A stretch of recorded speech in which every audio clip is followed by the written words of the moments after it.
Really care about these documents. That's exactly.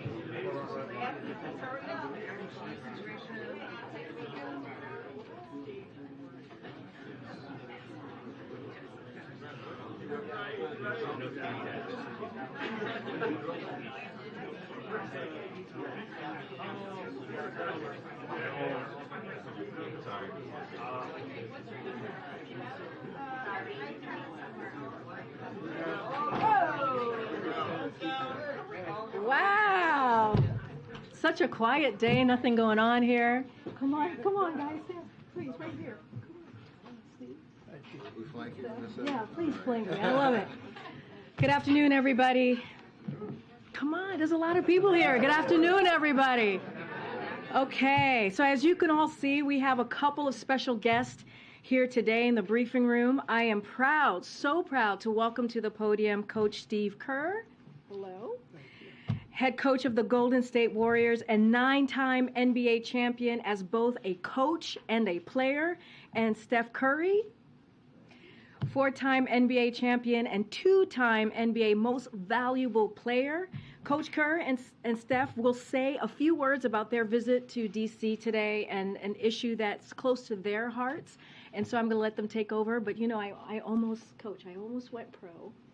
But, you know, being 5'2", 5'3", didn't make it happen. But there's this great video of me and Sue Bird, an amazing icon in the WNBA. You should check that out. But anyway, I'm going to let you guys take over. Yeah, thank you.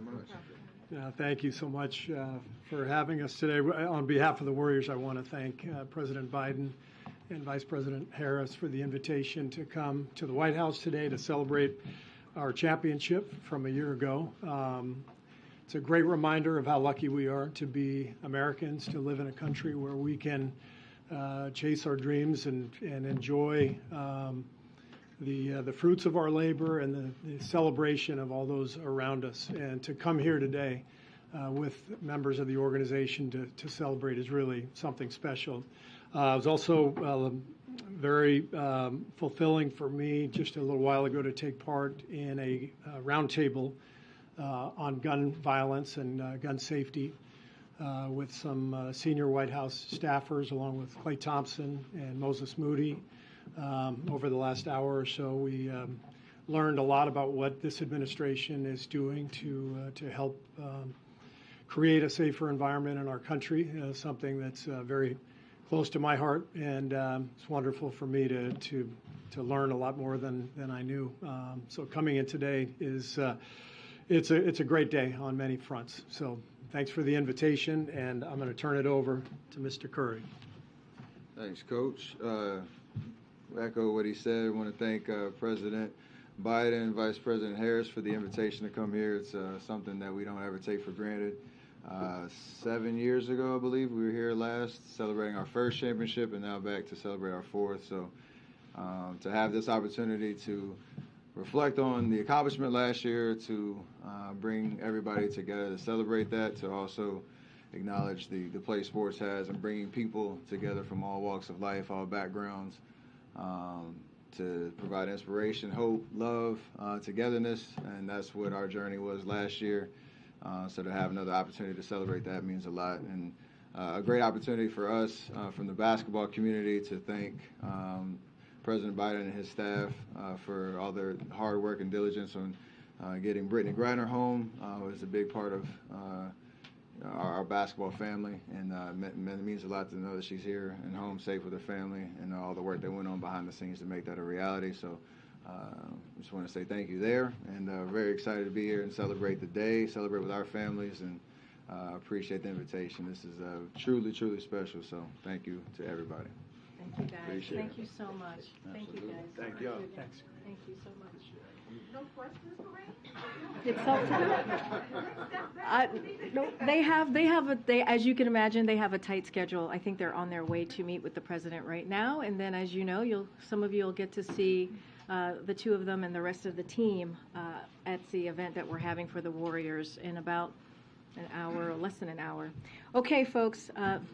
Thank you so much for joining us today, and it was great to hear from two people who have really been passionate voices on the issue that you heard them talk about, which was gun violence prevention. And we really, really are thankful to them for using their platform, their very, very big platform, to talk about an issue that is truly, as you all know and report, that is destroying many families across the country, many communities, and as you know, that the President has worked and been a leader on for many decades. And the bipartisan gun prevention bill that was signed this summer just showed the President's commitment to this issue, and as you all know, it continues. It doesn't stop with that legislation. On Friday, it was reported that Republicans have so-called plan to prioritize payments if Congress fails to address the debt ceiling. So I want to be very, very clear here, as I have been, as the President has been. This is not a plan. It is a recipe for economic catastrophe. As President Biden has made clear, Congress must deal with the debt limit and must do so without conditions. But congressional Republicans are threatening to hold the nation's full faith and credit, a mandate of the Constitution, hostage to their demands to cut Social Security, to cut Medicare, and to cut Medicaid. Brinksmanship that threatens the global economy. Their latest idea is that rather than paying its bills, the United States should make payment to wealthy bondholders, including foreign investors, and stop payments for border security, food safety, nursing homes, school lunches, the FAA, drug enforcement, and other programs Americans rely on every single day. This so-called prioritization scheme makes Republicans' priorities pretty clear, crystal clear, if I may add. They want to put wealthy bondholders over ordinary Americans who want safe food, safe skies, safe communities, and secure borders. And it does nothing, absolutely nothing to change the fact that failing to deal with the debt limit would cause economic catastrophe. Bipartisan former Treasury secretaries and independent experts have called out how dangerous failing to raise the debt ceiling would be. And for example, I'll give you a couple. The Chamber of Commerce said it would have catastrophic economic consequences, end quote. In 2011, then Treasury Secretary Tim Geithner called it unworkable and also harmful. And a former economist to Republican Senators Rob Portman, Marco Rubio, and Mitt Romney called it really bad idea and, I quote, disaster. This is just another attempt by congressional Republicans to force unpopular cuts on programs critical to seniors, the middle class, and working families. Congress needs to act and do so swiftly. There is no excuse for political brinksmanship when American jobs and economic safety is on the line here.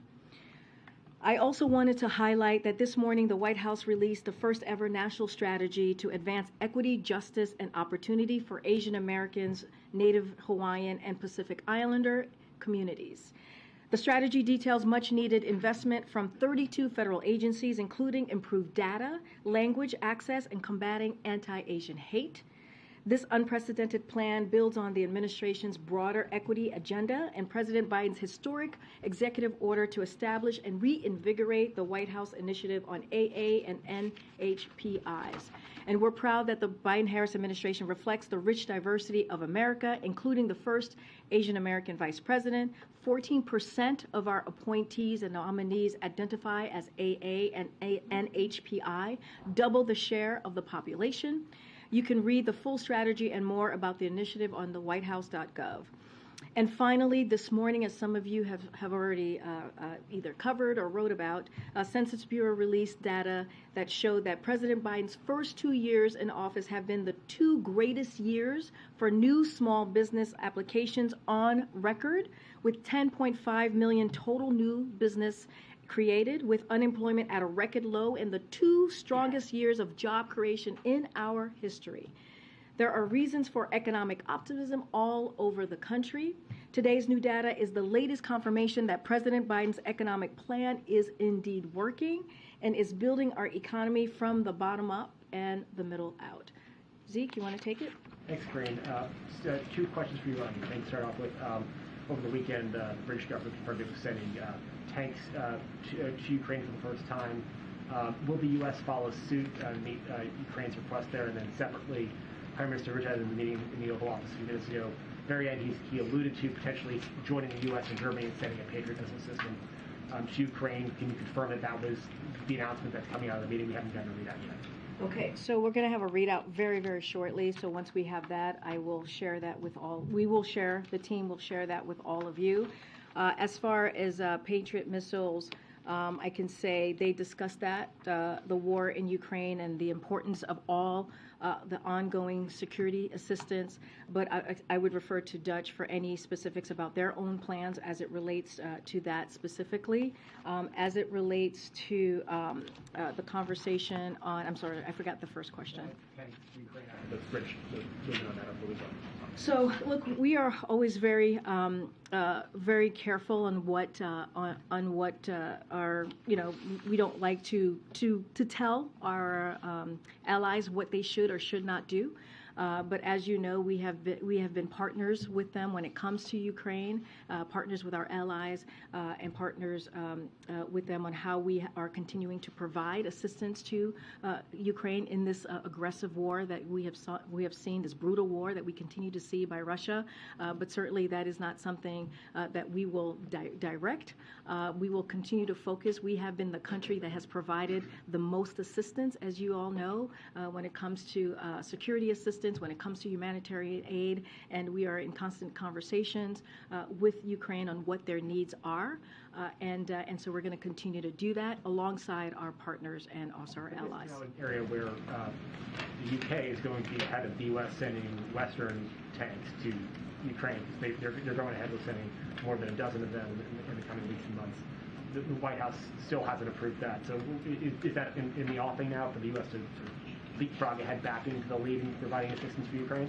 Again, look, we are in constant conversation with the Ukrainians on their assistance. We have given the most assistance than any other country. The president, when he walked into the administration, he made sure that he brought the NATO together. He brought our alliance and partners together to make sure that we had the backs of the Ukrainian people.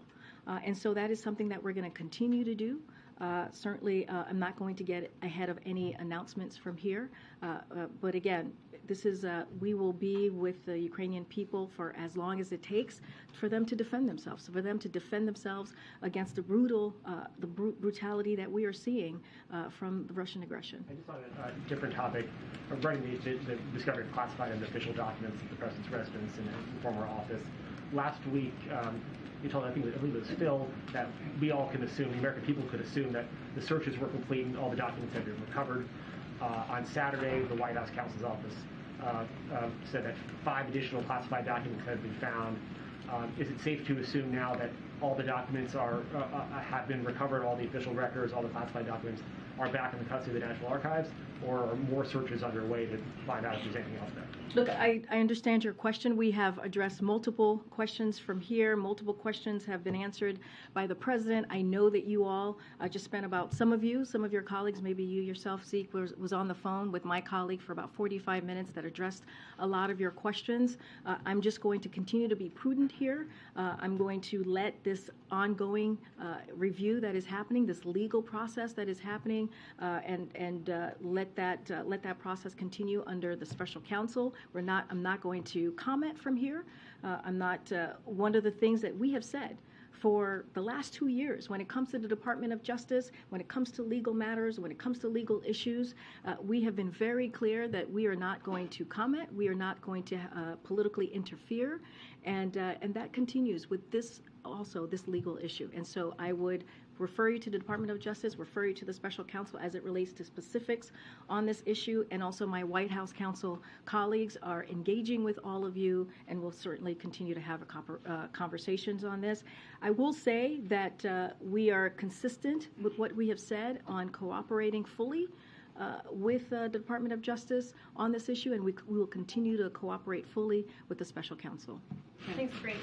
On Friday, you stood here, though, and were asked about these documents issued by our account some 18 times. At that point, the president's lawyers had found these 5 additional pages of classified documents. So did you not know on Friday that those documents had been found when you were at the podium, or are you being directed by someone to not be forthcoming on this issue? I have been forthcoming from this podium. What I said yes to was what the statement at the time that we all had, right? You all had the statement. And I was repeating what the council was sharing at that time. Right, we had that statement, so we knew what was in it. But you also knew. Did you not know that? I'm telling you, I just answered the question. I just said that I was repeating what the information that we had at that time, right? That you all had. I was confirming from what the special counsel had provided to all of you, and that we knew as well from here. So just to be very, very clear. And look. I've also been very clear about being prudent from here. I was also being very clear about being consistent from here and not going beyond what is currently happening, right? And again, this is an ongoing, I also said this was an ongoing review that was happening with the Department of Justice and, as we know, with the special counsel. I've been very consistent about that as well. And that's one of the reasons, your question to me is one of the reasons why we are being very, very careful and very mindful, and to not interfere here, and to make sure that the Department of Justice has their independence. Your question actually proves that, and that's why we're going to continue to refer you to Department of Justice and refer you to the special counsel or my colleagues at White House Counsel. Does President Biden have confidence in the way his team is handling this, with this trickle out of information and the documents being found day after day? I can tell you this, the president has confidence. I can tell you this, that the president and his team rightfully took action when they learned that the documents existed. They reached out to the archives. They reached out to the Department of Justice. That is the steps. We have been very clear about that, the steps and the process that we took here.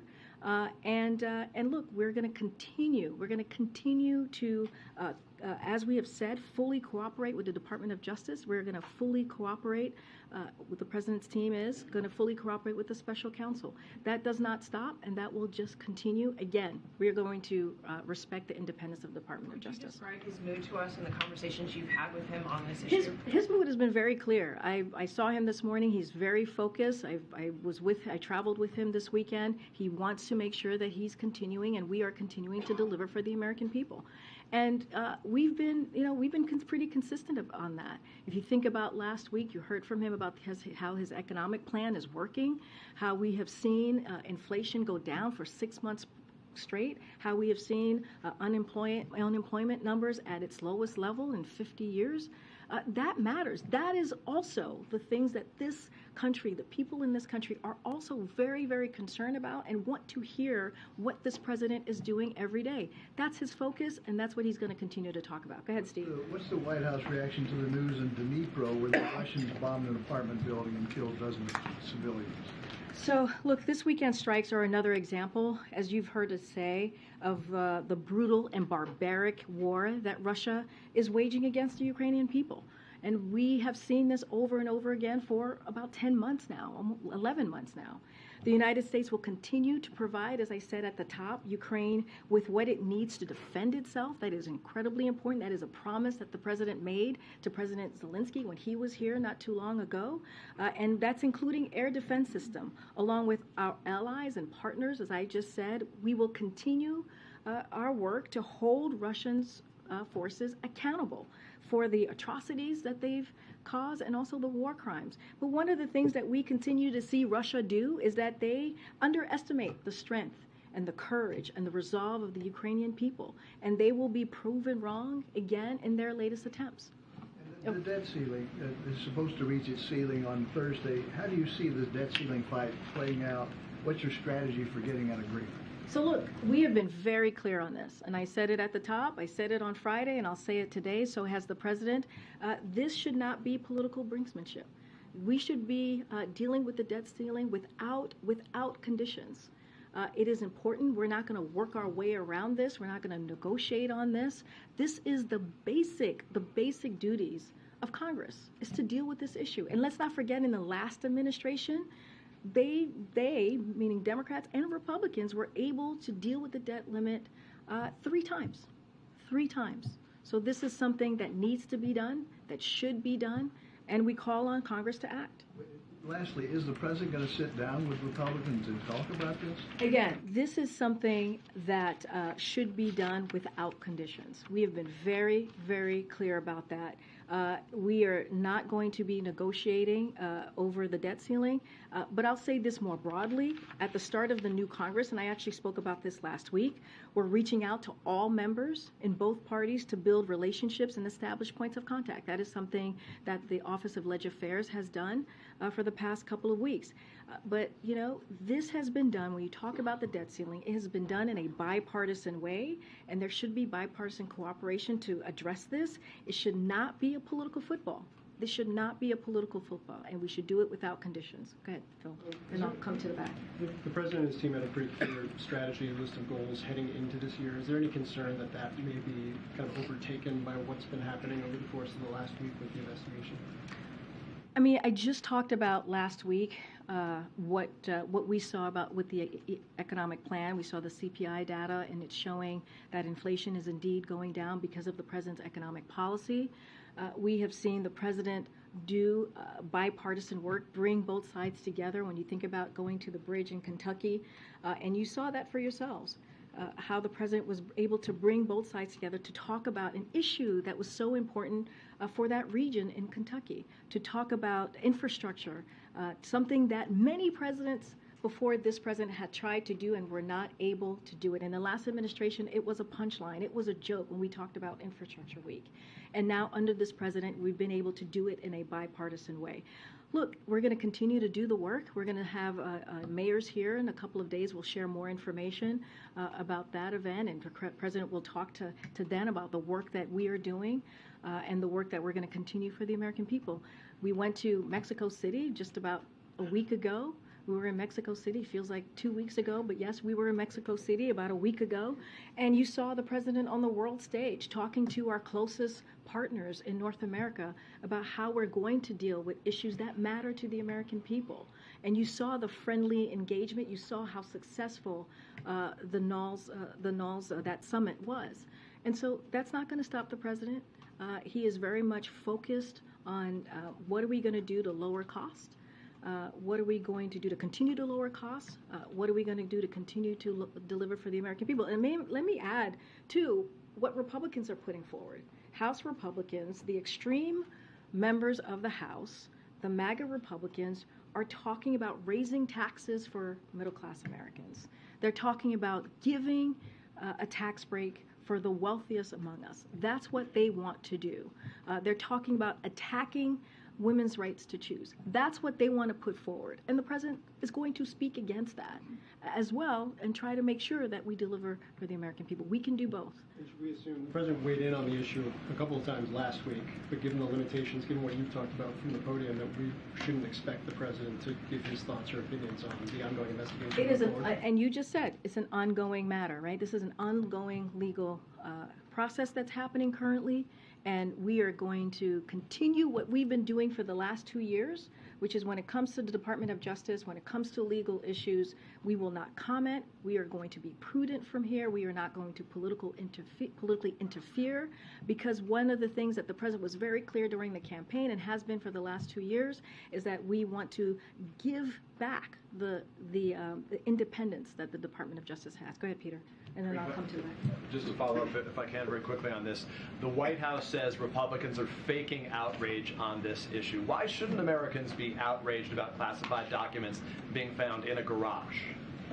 Look, and I think I've been very clear about this. We have answered questions on this at this podium. You've heard, as Phil was saying, twice from the president talk about this. He said that he didn't know, right? He said that he was surprised, and he said that he takes classified information and documents very, very seriously. We heard directly from the president on this issue. Now, anything else, anything beyond that, we're just not going to talk about. There's an investigation going on. There's a legal process here, as we've been very, very clear about. I will let the White House counsel talk about any specific details about that, but we're going to be prudent here and make sure that we are not interfering in this process. I guess that's why I'm asking, though, because you've said that you don't want to interfere here and be prudent about the process, but the White House did post a statement saying that Republicans are faking outrage. So to that point, why shouldn't Americans be upset about documents found in a garage? That's for the American people to decide, right? That is for you all, or I'm sure going to talk to many folks out there and have this conversation. But what we do know, right, what we do know from polling that we have seen over and over again, from your coverage, from what we hear, what the president goes out and talks to the American people, they also care about the economy. Right? They also care about what is the president doing to lower costs, which is why he took historic action in making sure that gas prices went down at the gas pump. And we saw that happen by more than $1.70.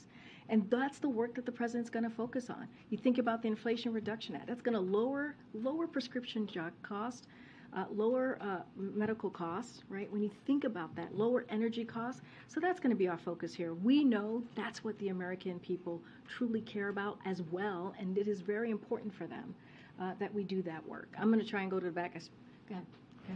Yes, Thank sir. you, Karine. Just back on the tanks. It seems that everybody's talking about tanks the last few days. In Europe, there's been a bunch of countries saying they either want to give tanks or people should give tanks, and then the Germans are being on the fence about it. Everyone's talking about it. Nothing's actually happening, apart from the Brits, who of course are not part of the European Union. The president's positioned himself as the leader of this whole alliance, pretty much, right? Is this a moment when he feels maybe he should step in as the leader and either, cajole, or you probably wouldn't want to use that word, but talk to the Germans, or go with the U.S. tanks, the Abrams? Is something going to happen in shortly? Because this feels like a bit of a boiling point.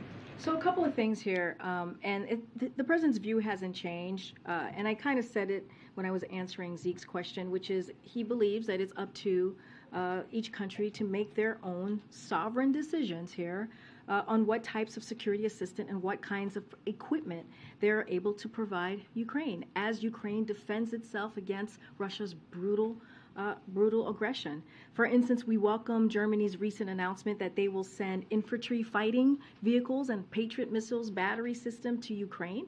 We also support the decision by the UK, as I was asked over the weekend, to send Challenger tanks to Ukraine. We welcome that. We have seen incredible solidarity by nations around the world to support Ukraine. And also, I know that Secretary Austin is hosting another meeting of the Ukraine contact group, which is happening just this Friday, this week. And we look forward to further discussions on how this broad coalition of allies and partners can continue to support Ukraine as Russia continues this brutal war and barbaric war against the Ukrainian people. But again, as I said at the top, it's up to each country to make their own decisions on this. No Abrams. Look, again, when it comes to these types of security assistance decision, it is up to each country to make that decision, and we leave it to them. Very quick one on documents, if you don't mind. Sure. Given these documents have shown up in very personal spaces, we all know that the president loves his Delaware home. It's an extremely personal space for him.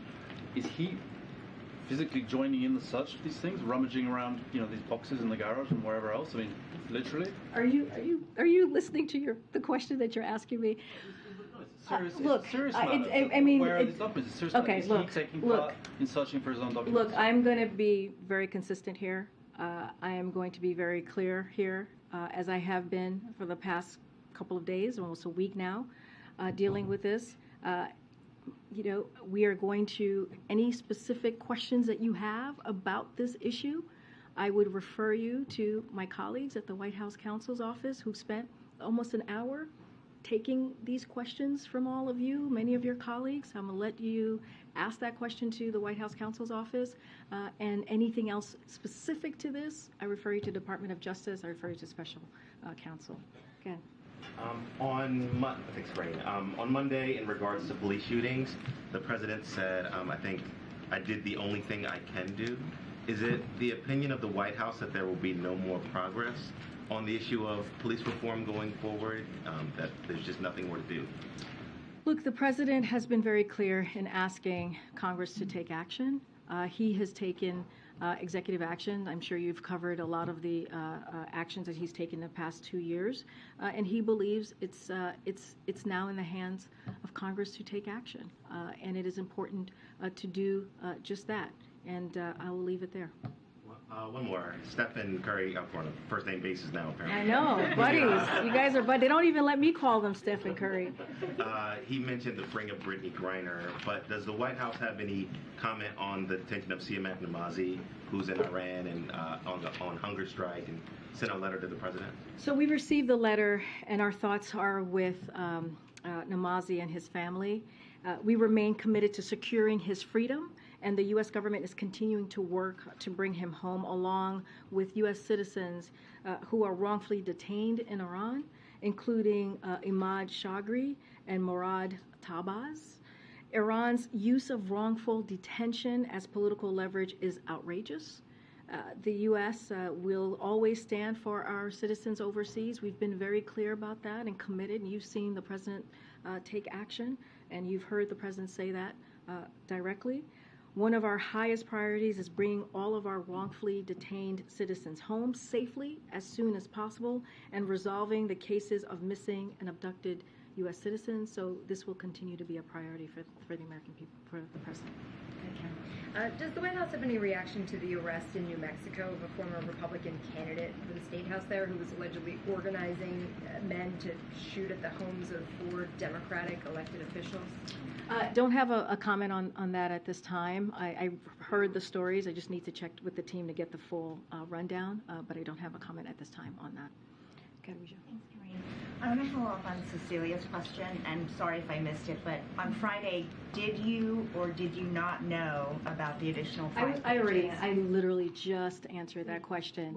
But I missed it, so is it yes or no? Well, I mean, you're not too far sitting next to her, so I was very clear. I provided the information that you all had at the time, and I confirmed. No, I did not know. I'm saying I had the information. I actually said this to Cecilia. I had the information that you all had at the time, right? And so this is why I also said to Cecilia, this is why we are trying to be very prudent here, and we're trying to be very consistent and say this is an ongoing legal process, and this is why I say we're just not going to comment from here. That is a perfect example in Cecilia's question, and I was very clear about that. When did you learn about the documents found at the Penn Center in November and in Wilmington in December? When your team was doing a story on it. Because I was also asked a similar question about if our team has been engaged on this, and I've been very clear. This is something that the White House counsel is handling. This is something that is being handled by the president's lawyers, and been very clear. This is why we are being prudent here. This is why we're being consistent with what we have done the last 2 years when it comes to DOJ, Department of Justice investigation. We are just not going to interfere. Well, on that note, you've repeatedly emphasized the need, just as you did today, for independence, for integrity of the Department of Justice investigation. One reason why you continue to point us to the DOJ. So I wonder why then did the White House counsel go to Wilmington to facilitate the handing over of documents to the DOJ? How is that separate? How is that separating the White House from the DOJ? And Weijia, I appreciate the questions. I know there's going to continue to be dozens more questions probably today, and I will say reach out to the White House counsel's office. That's one of the reasons my colleague was on the phone with many of you taking questions today, and I'm just going to leave it there. That is something for them to answer.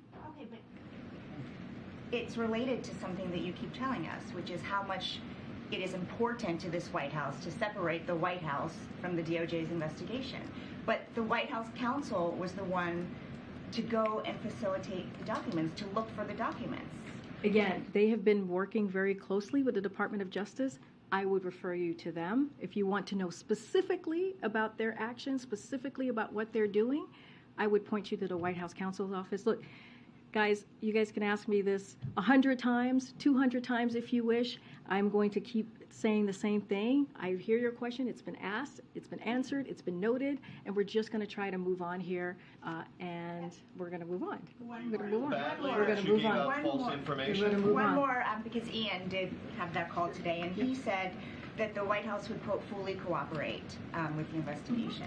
Does that mean that President Biden is willing to be interviewed if called on? I'm just not going to. You're asking a question that should go to the White House counsel's office. As you just said, Ian, you spoke to my colleague just moments ago. That is something that the White House counsel's office should be answering. Anything specific to the DOJ or special counsel, what they're doing, you need to reach out to them. Go ahead, Tam. Yeah.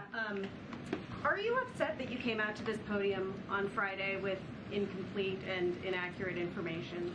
And are you concerned that it affects your credibility up here? Well, what I'm concerned about is making sure that we do not politically interfere in the Department of Justice, that we continue to be consistent over the last 2 years, and that is continue to refer you all when it comes to an ongoing process. And I'll just leave it there. And let's not forget, there was actually a statement from the counsel's office that you all had at the same time as well. I'm just not going to go down any rabbit hole here. I'm going to be very consistent. I'm going to be very prudent. And again, I've been asked that question. I've answered it. It's been noted, the question, and we're just going to move on. Go ahead, JJ. Thanks. So just to clarify on the debt ceiling again, so the White House has no intention of sitting down with Leader McCarthy on the debt ceiling in the coming month or at all? What we're saying here is that we've been very, very clear. I was clear at the top. I was clear when I was just asked this question. Congress is going to need to address the debt without conditions, and it's just that simple. There should be no hostage taking here. There should be no attempts to exploit the debt ceiling or to leverage it.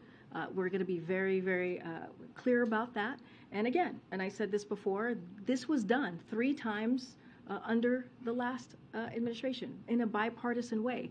This is the duty of Congress. This is something that is their basic duty, to deal with the debt ceiling. And so we're going to continue to be consistent here about that. And again, there should be this should not be used as a political football.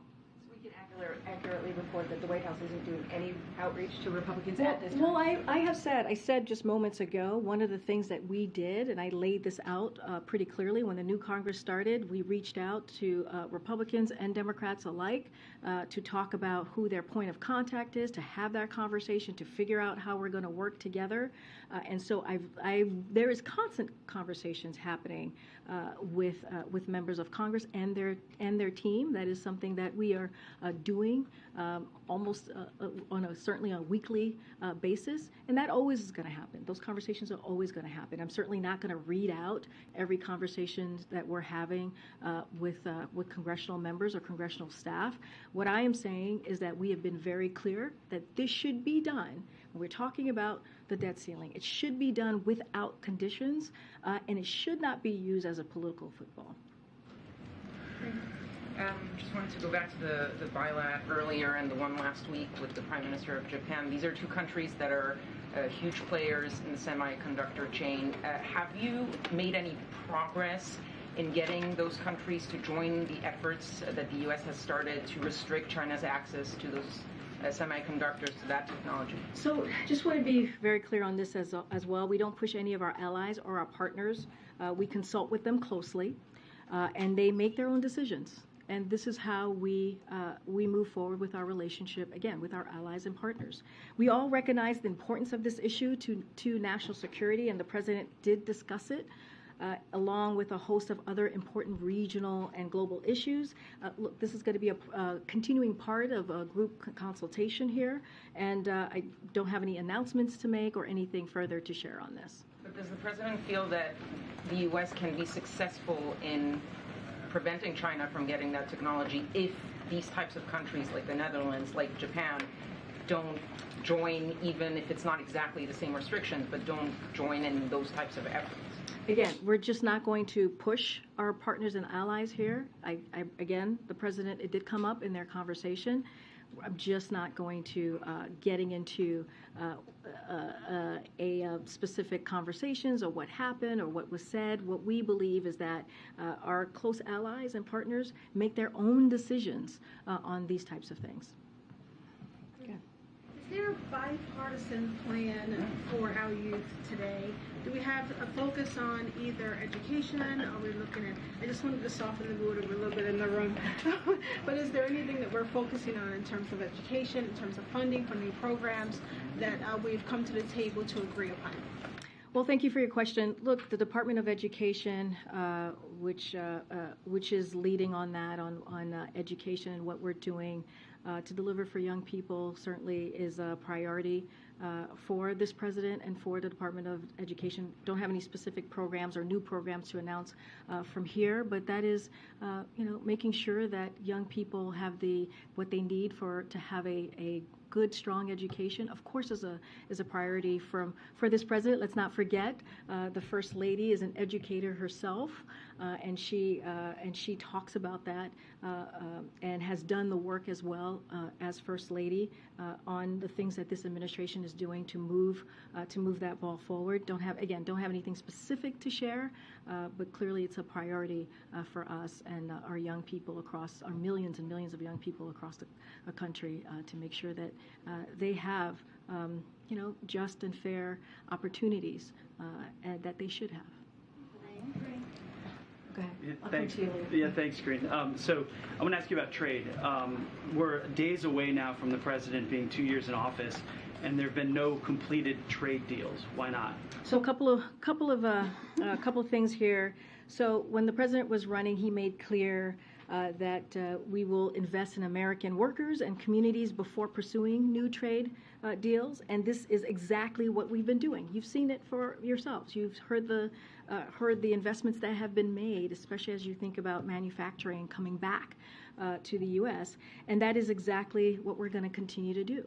So you've seen our economic agenda spur historic recovery and a manufacturing boom at home. More than 750,000 manufacturing jobs were created right here under this president.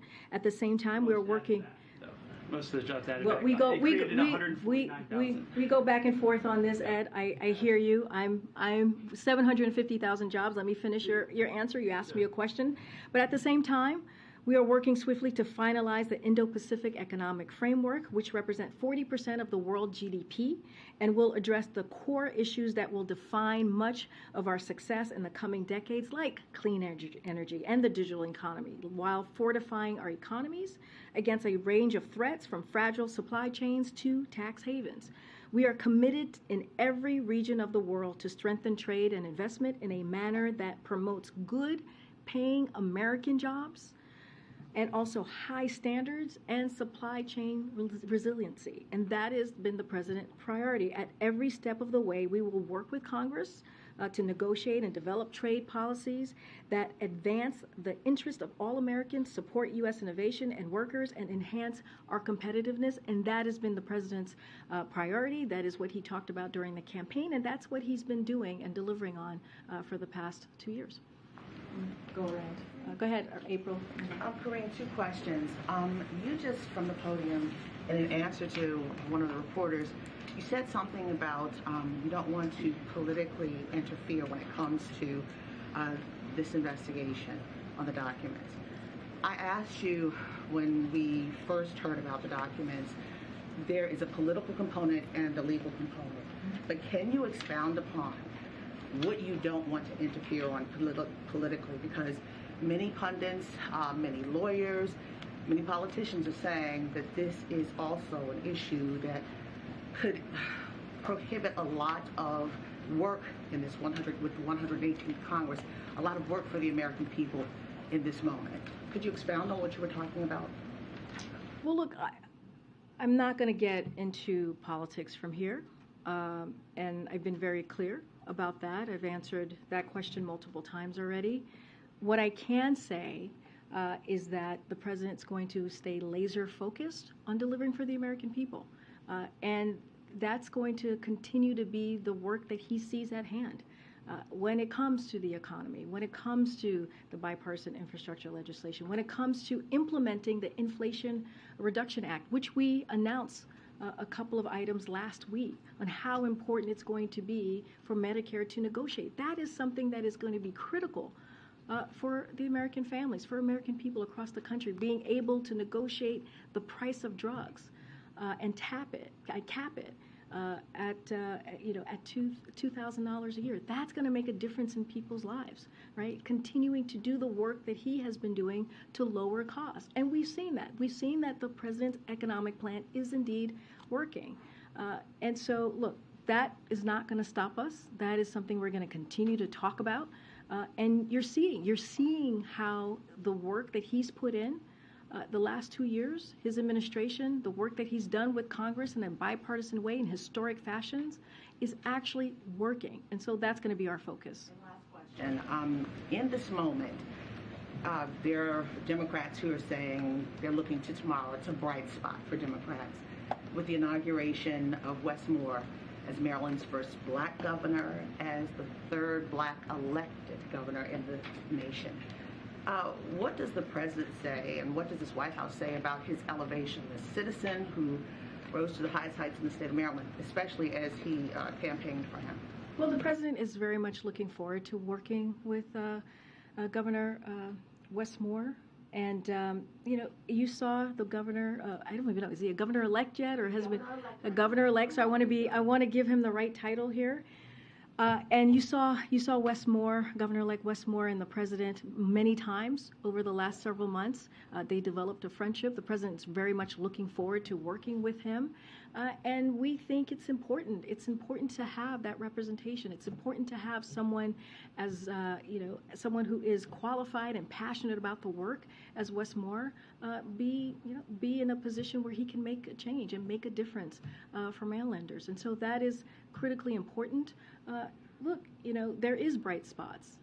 There are, just if you look across the country, what we saw in state elections and what we saw with governorships, what we saw in other really key important state offices, it was a bright spot. And let's not forget, one of the reasons that we saw that is because of the president's plan, the president's agenda, and what he was able to set forth for the midterms. Remember, everyone was talking about the red wave, and that didn't happen. And that didn't happen because of the president's leadership. Karine. Thank you, Karine. Just want to ask you about something you said last week. Last week you were pretty insistent that you believe that the president's attorneys did the right thing. Do you still believe that? Yes, they did the right thing when it comes to making sure that when the documents were found, they handed it over to the archivist, and it was handed over to Department of Justice. But again, Steve, I'm going to be very prudent here. I am going to be very consistent. It is an ongoing legal process. I'm not going to say more. But the reason I ask is that what we now know, the president's counsel statement, the president's personal lawyer statement, shed a bit more light on this, but they raise more questions. Namely, the first call that the president's personal attorneys made on November 2nd was not to the FBI that they had found what we now know were top secret documents out in the open. The first call was to officials here at this White House in the West Wing. How is that the right thing? Isn't that the right thing when you see if you're a lawyer and you don't have a security clearance and you see a classified document, shouldn't you call the Justice Department's National Security Office right away? Again, I'm going to refer you to the White House counsel's office. That is something for them to answer. That is a very specific question that they should answer, that they will engage on you on this, just like my colleague did for almost an hour and had this conversation with all of you. It was about a half hour, but let me widen out. Why is it the matter of this White House counsel to deal with documents from 2 administrations ago? We're not talking about presidential records from this White House. Why is this White House counsel involved in this matter at all? Again, this is something for the White House counsel to address. I am not going to address that from here. I will refer you to them, and I will refer you to the special counsel and anything that is specific to this particular issue. We're being pulled. We have to, folks have together. Okay, folks have together. I'll see you guys tomorrow. You told me 6 times that turned out to be false. Are you sorry about that? I'll see you tomorrow. Come talk to me. I'll see you tomorrow.